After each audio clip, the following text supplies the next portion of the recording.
Hello everybody, Adrian Plass here. Yes, and Bridget, hello. And it's number 124, I think. Unless I got it really badly wrong. I know it was 123 last time, so that figures, doesn't it? That sounds possible. Well, then. we're a bit tired after we'd done our little tour in Scotland.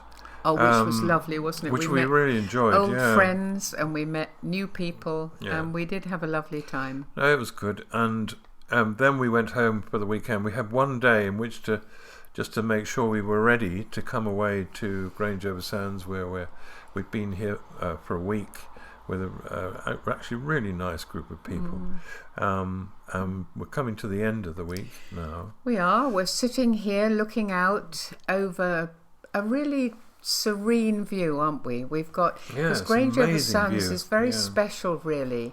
You don't walk on the beach here, as far as I can gather. I haven't seen anybody, but you look out over mud flats and salt marsh to a just quiet landscape, really. Yeah. It's bucketing down with rain at the moment. The sea is impossibly distant, isn't it? It is. I mean, it's quite an extraordinary view, and the light changes almost every hour here. So it does. Fascinating place to be in. If you're in an upstairs room and you can look out across the flats here. Beautiful. I mean, the rain makes it very beautiful, but it's a bit of a worry for us this week, isn't it? Because while we're here, we're having a complete new roof put on at home, and I'm looking at the weather forecast for our hometown rather more than I'm looking out of the window at the beautiful scenery here. Yeah, we've sent 2 or 3 or even 4 rather nervous texts to the roofers saying, how's it going, what's happening, and apparently it's well in hand, and we're hoping it'll be done by the time we get home. That would be nice. And maybe even the scaffolding will be down, and I think there's something quite ironic about the scaffolding being up at home, isn't it? Because we've been talking this week using the phrase "it is well with our soul" and talking about what that really means. My soul, as the hymn has it. It is well with my soul, yeah. What did I say? Our soul.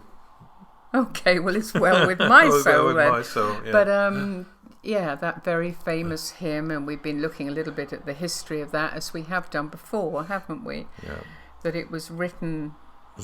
briefly by a man called Horatio Spafford, whose daughters were all killed in when a ship sank at sea with their mother. And she survived, and he was still in America. And she sent a telegram saying, I think it was just 2 words, "me alone," or something like that. And he wrote this hymn, "It is well with my soul," or began to, at the point where he was crossing the Atlantic and was in the sort of area where this ship had sunk with his and taken the lives of his daughters. So it has a resonance that a lot of Christian musical things don't, because it's impossible to imagine how those 2 things came together. Everything solid in his life had gone. That's why I think we were thinking again of the scaffolding. Everything. He'd already had a business fall to bits, hadn't he? And now all of his family, except for his wife and then a son later on, had gone. And we were thinking, weren't we, about structures and how much we depend on them to keep us safe, but how spiritually maybe they don't. Maybe they even get in the way sometimes. It's been very interesting listening to people talking about the route they've taken to find security in their faith. We were looking, weren't we, at the story that's often become a children's story of the wise man built his house on the rock. And somebody was making the point that we tend to think of the sand being in one place and the rock being in another, and the silly man building his house on the sand, sort of like sandcastle land, and then a nice steady rock. And somebody was making the point, which I'd never really thought about, which was that the idea is that the sand covered the rock, and it would be really easy to build just on the sand, but you had to dig through the sand. You have to make your way down through the sand. And that's what people were talking to find the rock. about. And what we asked people was, what kind of sand, what kind of things did you have to burrow down into to find something that was true and solid.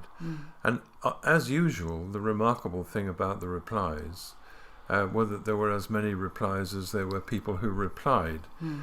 All sorts of different routes. For instance, one person had grown up in a very, very strict church and had to get, and I mean excessively strict, and had to make his way out of and through that in order to reach a place where the thing that everybody seemed to have in common, which was that in the end, the rock is relationship.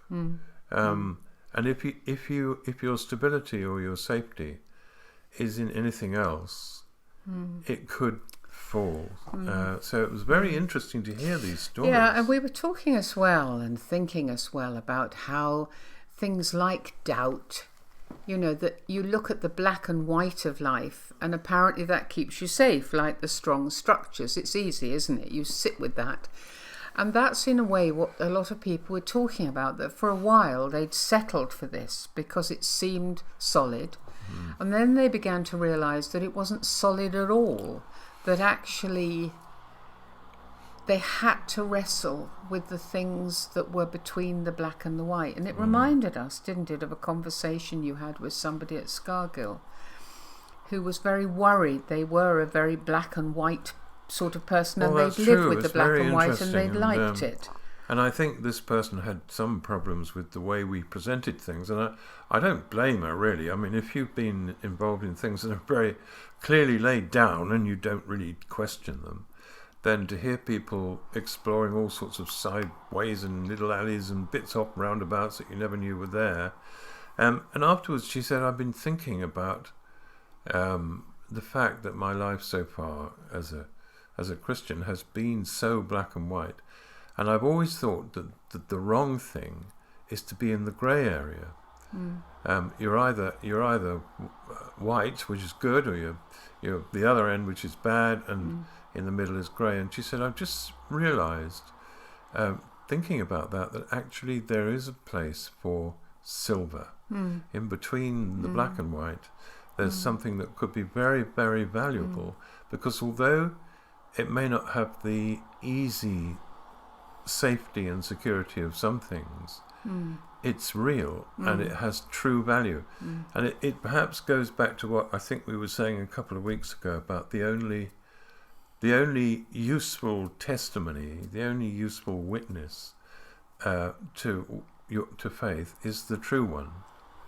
That you have silver, but often you don't recognize it because it doesn't look like the thing you read about in somebody's book about their amazing life where miracles happened every 5 minutes. Well, that's right. Yours feels grey and sludgy, and not how it ought to be, and therefore you try and get rid of it in order to get to the white, instead of allowing that silver can be beautiful, and wrestling with doubts, wrestling with anxiety, wrestling with, especially I think, uncertainty is difficult. Accepting uncertainty feels wobbly, but actually it's very releasing, or can be. And we were looking a little bit at the Jesus way, weren't we, which was a pretty silver route really between the black and the white. Well, he took a very tough path, of course. I mean, he really was, his burden and his pleasure when he knew his father was so pleased with him was to do the thing that he'd come to do.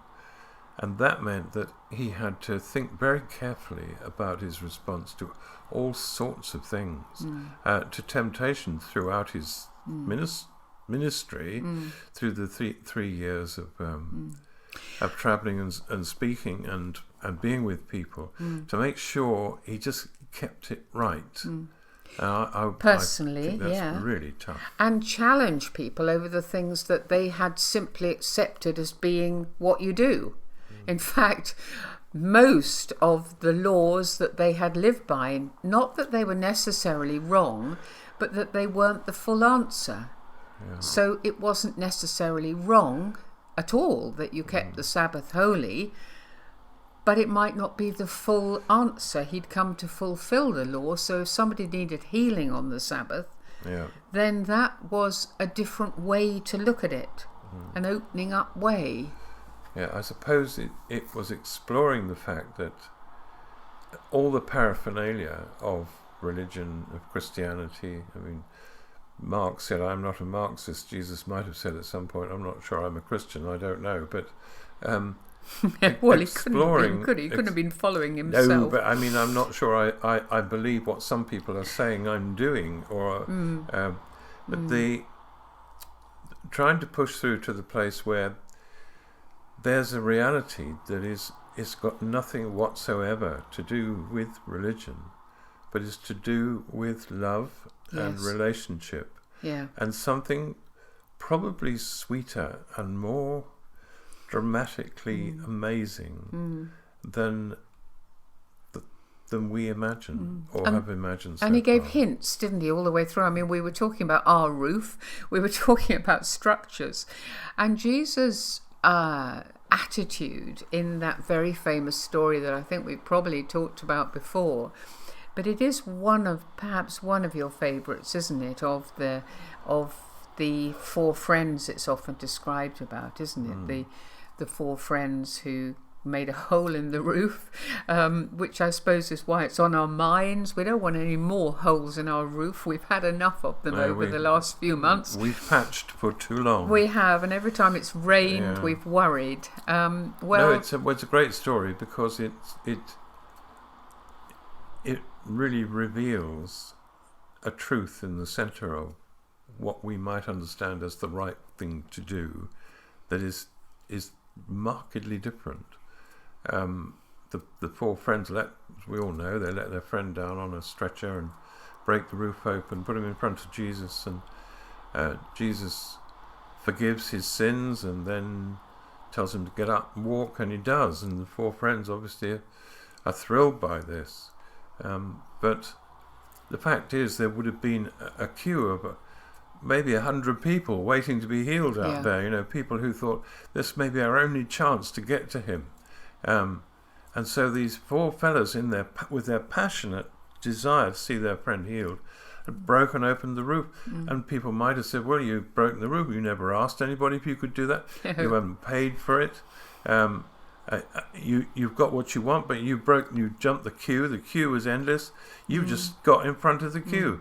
And Jesus didn't say any of those things to them. He didn't say, "I'll just put you straight on a few moral points first," because there was something about the love, the intense desire to bring a friend to him that appealed to him enormously, and it always did, like the centurion and his servant, the Syrophoenician woman, and on woman, and on we can go. The father at the bottom of the mountain when they came back down, whom the disciples hadn't been able Jairus, to heal. about his daughter. Jairus and his daughter. Yeah. There's something about love. There's something about caring enough that goes beyond what we think of as religion. And I keep thinking of them. There was the widow of Nain, whose Jesus' heart went out to her because she loved her son. Yes. It's the silver way, isn't it? It's not saying all structure is wrong. I hope we end up with a nice strong structure in our new roof. It's not. It isn't saying the things that we hold as important are necessarily wrong. The way we might do communion, or the way we set out the chairs, or the way we. It's our motivation constantly. What is the thing that we want through this, isn't it? Well, Jesus was actually very careful not to go against the law. But like most annoying people, and to the Pharisees and the people, he was extremely annoying. Just as they thought they got him, he would do or say something that turned it upside down, but left everything intact. That's quite a trick. It is. And obviously we were talking about the woman who was going to be stoned because she committed adultery. Yeah, because we will never know, will we, what the crowd might have said if they had had a chance to talk to one particular character. Yeah. Who, I mean, if they'd have been able to have a bit of a discussion about this. I doubt very much whether they would have approved of what happened with one particular man, because he hadn't earned anything, he hadn't done anything to deserve what happened to him. And based on Jewish law, I think they would have been pretty fed up. So you have to imagine that because there are a lot of very different people in heaven, God, Jesus, whoever, has decided that a rather grumpy angel can go and look after the gates of heaven for a little while. And this is a little imagining about something that might have happened when this particular character rolled up at the gates and appeared to be on his way in. The angel would have called out to him, "Oi! What do you think you're doing?" What? I was, well, I think I'm where I'm supposed to be. What? I think I'm supposed to come in here. What makes you think you can come in here? Well, this man said it would be all right. A man said it would be all right? Yeah. When did this man say that then? Just today. Today? Yeah, today. Well, what man are we talking about then? Well, it was the man on the next cross.